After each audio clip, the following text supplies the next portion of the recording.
Ce 15 octobre 2013 est aujourd'hui présenté comme un cas d'école. Cas d'école d'une entrée en bourse extrêmement réussie pour des actionnaires.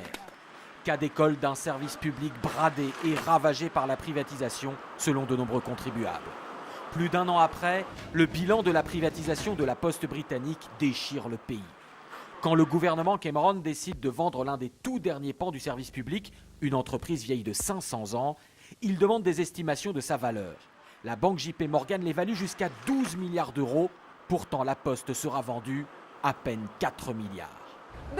Les contribuables n'ont pas fait une bonne affaire. Très clairement, le prix a été sous-évalué, les citoyens y ont perdu et le gouvernement s'est fait rouler par le monde de la finance. Sous-cotée, l'action explose en 24 heures. Dès les 6 premiers mois, elle prend 61%. Les marchés se frottent les mains. Scandale au Parlement, l'opposition et le gouvernement s'affrontent très violemment. C'est simple comme des maths. Ce n'est pas le loup de Wall Street, c'est l'andouille de Downing Street. Si Royal Mail était vendu au prix d'aujourd'hui, combien le contribuable aurait-il gagné en plus? Je veux bien recevoir des leçons de beaucoup de gens, mais pas de la part de ces guignols de travaillistes. Les conséquences ne s'arrêtent pas là. Dans les zones rurales moins rentables, de nombreuses agences sont fermées.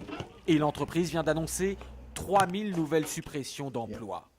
La patronne de la nouvelle poste privée ne va pas éteindre la polémique. Payée 170 000 euros par mois, elle a demandé à être augmentée.